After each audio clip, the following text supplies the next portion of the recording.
अथ कीलकम्। ओम अस्य श्रीकीलकमन्त्रस्य शिवऋषिः अनुष्टुप् छन्दः श्री माँ सरस्वती देवता श्री जगदम्बा प्रीत्यर्थ सप्तशती पाठांतोयन जपे विनियोगः। ओम चंडिका देवी को नमस्कार है। मार्कंडेय जी कहते हैं, विशुद्ध ज्ञान ही जिनका शरीर है, तीनों वेद ही जिनके तीन दिव्य नेत्र हैं, जो कल्याण प्राप्ति के हेतु हैं तथा अपने मस्तक पर अर्धचंद्र का मुकुट धारण करते हैं, उन भगवान शिव को नमस्कार है। मंत्रों का जो अभिकीलक है, अर्थात मंत्रों की सिद्धि में विघ्न उपस्थित करने वाले शापरूपी कीलक का जो निवारण करने वाला है, उस सप्तशती स्तोत्र को संपूर्ण रूप से जानना चाहिए और जानकर ही उसकी उपासना करनी चाहिए।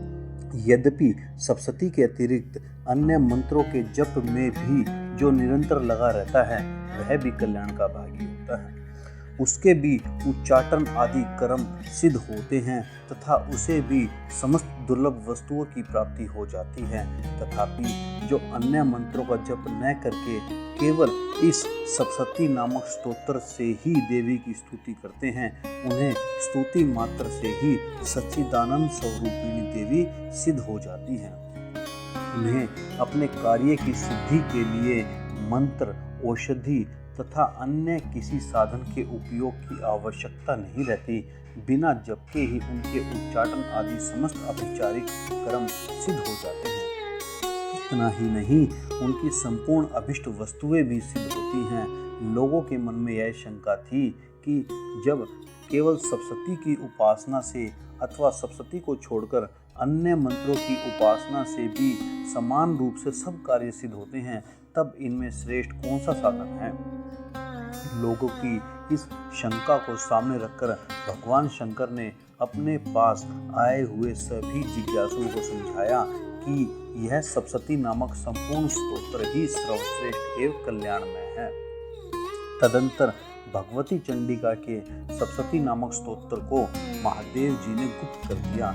सप्तशती के पाठ से जो पुण्य प्राप्त होता है, उसकी कभी समाप्ति नहीं होती, किंतु अन्य मंत्रों के जप जन्य पुण्य की समाप्ति हो जाती है। अतः भगवान शिव ने अन्य मंत्रों की अपेक्षा जो सप्तशती की ही श्रेष्ठता का निर्णय किया है, उसे यथार्थ ही जानना चाहिए। अन्य मंत्रों का जप करने वाला पुरुष भी यदि सप्तशती के स्तोत्र और जप का अनुष्ठान कर ले, तो वह भी पूर्ण रूप से ही कल्याण का भागी होता है। इसमें तनिक भी संदेह नहीं है।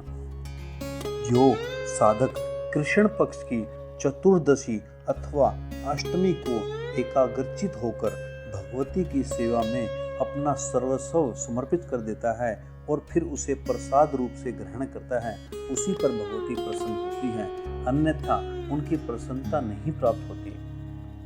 इस प्रकार सिद्धि के प्रतिबंधक रूप कीलक के द्वारा महादेव जी ने इस स्तोत्र को कीलित कर रखा है। जो पूर्वोक्त रीति से निष्कीलन करके इस सप्तशती स्तोत्र का प्रतिदिन स्पष्ट उच्चारण पूर्वक पाठ करता है, वह मनुष्य सिद्ध हो जाता है, वही देवी का पार्षद होता है और वही गंधर्व भी होता है। सर्वत्र विचरते रहने पर भी इस संसार में उसे कहीं भी भय नहीं होता। वह अपमृत्यु के वश में नहीं पड़ता तथा देह त्यागने के अनंतर मोक्ष प्राप्त कर लेता है। अतः कीलन को जानकर उसका परिहार करके ही सप्तशती का पाठ आरंभ करें। जो ऐसा नहीं करता, उसका नाश हो जाता है। इसलिए कीलक और निष्कीलन का ज्ञान प्राप्त करने पर ही यह स्तोत्र निर्दोष होता है और विद्वान पुरुष इस निर्दोष स्तोत्र का ही पाठ आरंभ करते हैं। स्त्रियों में जो कुछ भी सौभाग्य आदि दृष्टिगोचर होता है, वह सब देवी के प्रसाद का ही फल है। अतः इस कल्याणमय स्तोत्र का सदा जप करना चाहिए। इस स्तोत्र का मन स्वर से पाठ करने पर स्वल्प फल की प्राप्ति होती है और उच्च स्वर से पाठ करने पर पूर्ण फल की सिद्धि होती है। अतः उच्च स्वर से ही इसका पाठ आरंभ करना चाहिए। जिनके प्रसाद से ऐश्वर्य, सौभाग्य, आरोग्य, संपत्ति, शत्रुनाश तथा परम मोक्ष की भी सिद्धि होती है, उन कल्याणमयी जगदम्बा की स्तुति मनुष्य अवश्य क्यों नहीं करते।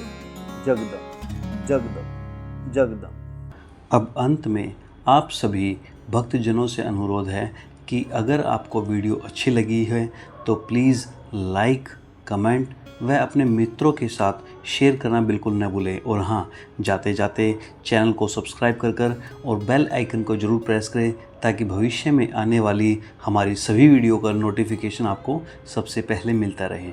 धन्यवाद। जय माता की।